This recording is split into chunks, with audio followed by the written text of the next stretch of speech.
Record কে করলো? আগে record ছিল এটা। আর না, রেকর্ড তো করা হয়নি। আচ্ছা ঠিক আছে, তাহলে আমরা দেখতে পাচ্ছি, একটু মনোযোগ দেন। আমরা জাস্ট একটা ধারণা দেবো, যাতে পুরো 18টা ক্লাস আমাদের এই সাক্ষ্য আইনটা মনে থাকে। মাঝখানে আমরা গিয়ে দালিলিক কিছু বিষয় থাকে, সেগুলো হচ্ছে এগুলো টোটালি আদালতের কার্যক্রম। আমরা পরীক্ষা আসে না, এক দুইটা শেখা দেখবো। স্টেবল সম্পর্কে, প্রতিবন্ধ সম্পর্কে পরীক্ষা এই পর্যন্ত আসে নাই। আমরা 115 ধারাটা, আবার এদিক থেকে 31 ধারাটা, এগুলো আমরা কাছাকাছি কিছু নিয়ে যাবো আর কি, হলে যাতে মনে থাকে আর কি। আবার ওখান থেকে 90 থেকে 100 পর্যন্ত, এখানে 99 100 পর্যন্ত আমরা কিন্তু পড়ি নাই, বাট ওখান থেকে এক দুইটা ধারা এগুলো পড়া লাগবে না, পরীক্ষা আসে না।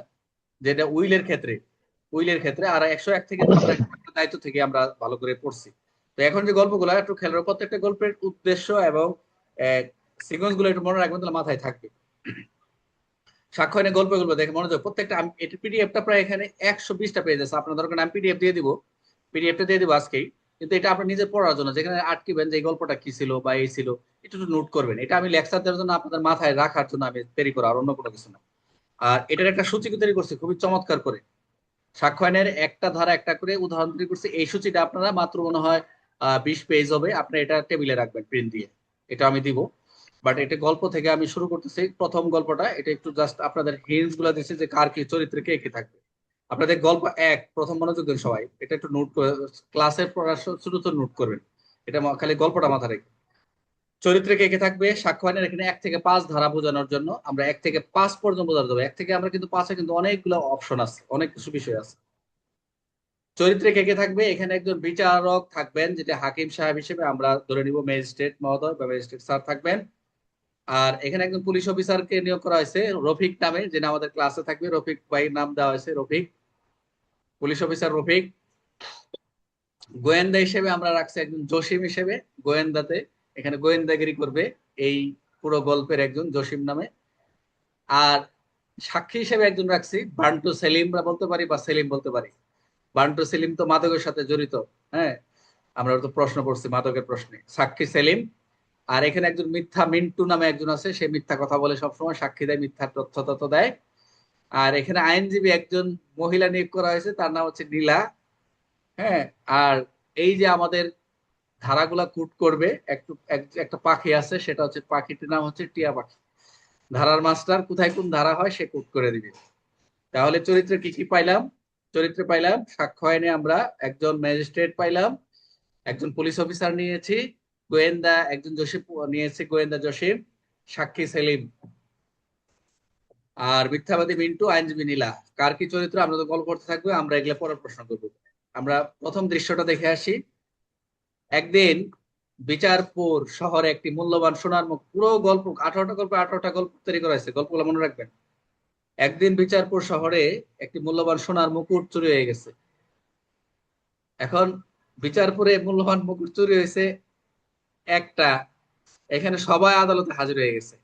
বিচারক বলতেছে বিচারক বলতেছে আজ আমরা বিচার করব, কিন্তু আগে জানতে হবে কোন আইনে দিয়ে বিচার করব। যে বিচারটা শুরু করবে কোন আইন দিয়ে, আদালত ম্যাজিস্ট্রেট বলতেছে। ঠিক তখনই জানালা দিয়ে উড়ে এলো টিয়া পাখি। সে চিৎকার করে বলল, ধারা এক। যে প্রথমে বলতে হবে, সে সবসময় এই টিয়া পাখিটা ধারা নিয়ে আসবে, আমাদের সাথে সাথে কানেক্টেড ধারা নিয়ে আসবে, সবসময় বলবে। ধারা এক, প্রথমে জানতে হবে এ আইন কোথায়, কবে এবং কি নামে কার্যকর। সবাই অবাক, সবাই অবাক হয়ে গেছে। আমরা এক ধারাতে পড়ছিলাম, টিএ বলতেছে যে আইনের জন্ম পরিচয় না জানলে বিচার শুরু করা যাবে না। আমরা এর বিস্তারিত আমরা কিন্তু পড়েছিলাম, সাক্ষ্য আইনের যে প্রারম্ভিক আলোচনা আমরা পড়ছিলাম, যেটার উৎস 1872 সালের আইনটা কোন কোন জায়গা থেকে আসছিল। এবং এই সাক্ষীর জন্য আমরা পড়েছিলাম যে সাক্ষী দিতে আসছে যে অভিযুক্ত আসামি, আসামির বিচার বিচার হওয়ার আগে যে সাক্ষী দিতে আসছে, ওই যে মনে আছে যে পানিতে ডুবায় রাখতো, যদি সে 3 দিন না কয়দিন ডুবে থাকতো, তখন যদি সে না ভাসতো, যে সত্য বলছে। আর ওই যে গরম পানি, গরম তেল ই করে রাখতো, যে এটা তার সহ্য আছে কিনা, সে মিথ্যা কথা বলতেছে নাকি, এরকম ধারণ ক্ষমতা ছিল, আগে সাক্ষী দিত, সাক্ষীর উপর অত্যাচার ছিল। তাহলে মনে রাখা হচ্ছে, প্রথম পরিচয় হচ্ছে আমরা জানি সাক্ষ্য আইনকে আইনের নাম, কোথায় প্রযোজ্য, এটা সারা বাংলাদেশ প্রযোজ্য আমরা জানি। 1872 সালে কখন কার্যকর হয় সেই সংক্রান্ত আমরা আলোচনা করেছি। প্রথম দৃশ্য ছিল এটা। দ্বিতীয় দৃশ্য বলতেছে, বিচারক বলছে এ আইনে কিছু শব্দের কিছু অর্থ আছে। মনোযোগ দেন, যেখানে আপনাদের বেসিকে দুর্বল, এখানে আপনাদের হাত দিছি। এ আইনে কিছু শব্দের কিছু অর্থ আছে। মিন্টু বলল, স্যার, স্যার কুট মানে শুধু ভবন। বলতেছে, স্যার কোর্ট কথা বলা রয়েছে আইনে, দেখবেন এগুলো আপনার রয়ে গেছে। কোর্ট মানে শুধু ভবন? এই কোর্টটাকে আমরা শুধু ভবনই বুঝবো? টিয়া পাখি হাসতেছে না।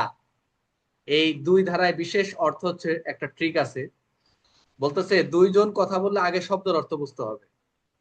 মনোযোগ দেন, যে দুইজন কথা বলে আগে শব্দের অর্থটা বুঝতে হবে। দেখো পাট পাট কিন্তু আসতেছে। তৃতীয় দৃশ্যতে বলতে আইনজীবী নীলা বলতেছে, এখানে আইনজীবী ঢুকে গেছে, স্যার আদালত কি কি বিষয়ে সত্য ধরে নিবি? আদালত কি কি বিষয়ে সত্য ধরে নেবে? বিচারক তিনটি বাক্স বের করে দিচ্ছে সরাসরি। বলতেছে যে আদালতে বলতেছে, আইনজীবী বলতেছে, স্যার আদালত কি কি বিষয় নিয়ে সত্য ধরে নেবে? বিচারক তিনটা বক্স বের করে দিচ্ছে। বক্সে লেখা ছিল মে প্রিজিয়াম, শেল প্রিজিয়াম এবং কনক্লুসিভ প্রুফ। অনুমান করবে, করতে পারে, করবে এবং চূড়ান্ত অনুমান। টিয়া টিয়া পাখি বলতেছে এটা তো চার ধারা। এটা তো চার ধারা। এটা কত ধারা? এই যে মে প্রিজিয়াম, শেল প্রিজিয়াম, কনক্লুসিভ প্রুফ, কত ধারা এটা?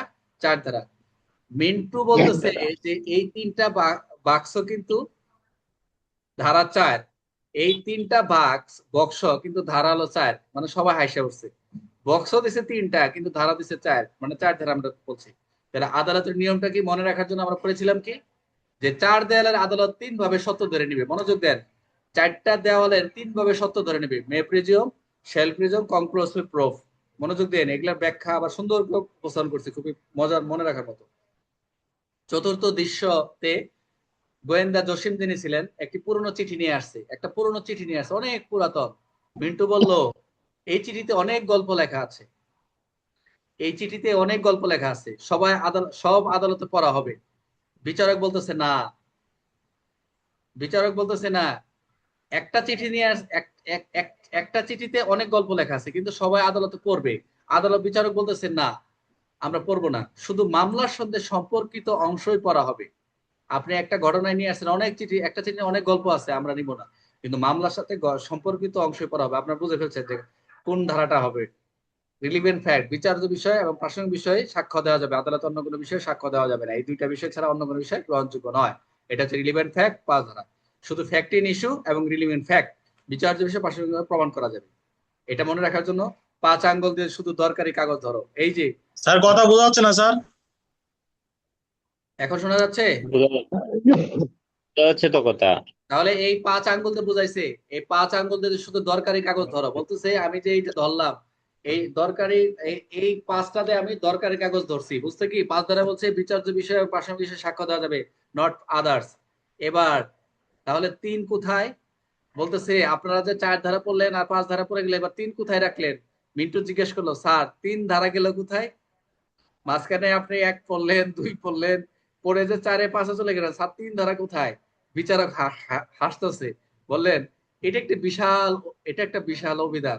এই 3 ধারার ভিতর বলতেছে অনেক কিছু লেখা। কি কি আছে 3 ধারা? বলতেছে এখানে রয়েছে এভিডেন্স, সাক্ষ্য, লেখা আছে ডকুমেন্ট, দলিল, লেখা আছে ফ্যাক্ট, বিচার্য বিষয়, কোর্ট, রিলিভেন্ট, প্রাসঙ্গিক বিষয় এবং ডিসপ্রুভ, প্রমাণিত, অপ্রমাণিত, প্রমাণিত এবং সাক্ষী। এগুলো হচ্ছে সবগুলো সংজ্ঞা। তবে টিয়া পাখি বলতেছে, স্যার এই অভিধানের সবই নামই হচ্ছে এই যা কিছু আছে এখানে, ডিজিটাল সাক্ষ্য, ইলেকট্রনিক রেকর্ড সাক্ষ্য, যাই সাক্ষ্য যা কিছু এখানে, এখানেও রয়েছে 3 ধারা। অর্থাৎ 3 ধারা বলে রয়েছে আমাদের সংজ্ঞা। 3 ধারা কিন্তু অনেকগুলো আমরা ডেফিনেশন পাবো।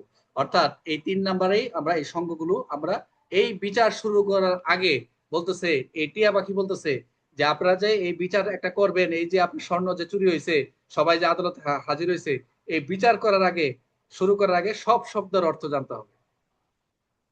বিচার করার আগে সব শব্দের অর্থ জানবেন। কিরকম? শেষ বিচারকে বলতেছে, আজ আমরা এখনই আমরা আজ আজ আমরা এখনো ঠিক করিনি কে চোর। এখনো ঠিক করে নাই, কারণ আদালত যখন গেছে যে আমরা এই শব্দ অর্থ জানতে হবে, তাহলে কে চুরি করছে এখনো কিন্তু ঠিক হয় নাই। আর শুধু শিখলাম কোন আইন চলছে, বিশেষ শব্দের অর্থ, আইনের সংজ্ঞা, আদালত কিভাবে উন্নয়ন করবে, কোন তথ্য আদালতে শোনা যাবে। ওই যে কোন তথ্য আদালতে শোনা যাবে, একটা চিঠি উপস্থাপন করছে, করে কি সব গল্প শুনবে? বলছে না। 5 ধারা বলছে, আদালত বলছে আমরা এই 5 ধারায় আমরা যে কাগজগুলো ধরবো, এর বাইরে আমরা ধরতে যদি পড়ে যাক করার কিছু নাই। 5 ধারায় আমরা যে গল্পটা নিব, বিচার্য বিষয়, প্রাসঙ্গিক বিষয় শুনবো, অন্য কোনো কিছু শোনা যাবে না। অর্থাৎ টিয়া পাখি যেটা বললো, একটা গান গাইলো, সেটা হচ্ছে এক মানে পরিচয়। আমরা এক ধারা যেটা আমরা পুরোপুরি বিস্তারিত পরিচয় জেনেছি, 2 মানে শব্দের পরিচয় যেটা জানলাম, 3 মানে সংজ্ঞার ভান্ডার, তিন ধারা হচ্ছে আমরা সব সংজ্ঞার ভান্ডার পাবো, অনেকগুলা বিষয় রয়েছে এখানে, শব্দের অর্থ এবং সংজ্ঞাগুলো।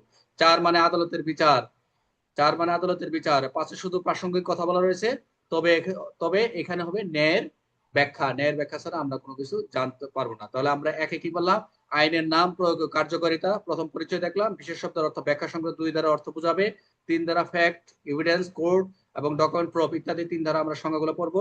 আদালতের অনুমানের ক্ষেত্রে বলেছি চার ধারা, may presume, shall presume, conclusive proof. যেটা আদালতের যে তিনটা বাক্স ছিল, চারটা ওয়াল তৈরি করে দিয়েছিল, সেখানে একমাত্র বলছিল যে শুধু প্রাসঙ্গিক এবং বিচার্য বিষয়, প্রাসঙ্গিক বিষয়ে দরকারি তথ্যই সেখানে থাকবে, অন্য কোনো তথ্য আনা যাবে না। এই ছিল প্রথম গল্পের পর্ব, এখানেই শেষ। এখানে আমরা যাই তিন ধারাতে গিয়ে আমরা একটু বিস্তারিত দেখবো, এগুলো যখন আমরা গল্প করে যাবো তখন। পারবেন একটু সামারিটা কেউ? এই গল্পের প্রথম সামারিটা বলতে পারেন 1 থেকে 5? কে বলবেন, সাহস করে বলেন। 1 থেকে 5 সামারিটা কে বলতে পারবেন একদম সহজ করে? সূচি, রফিক বলেন।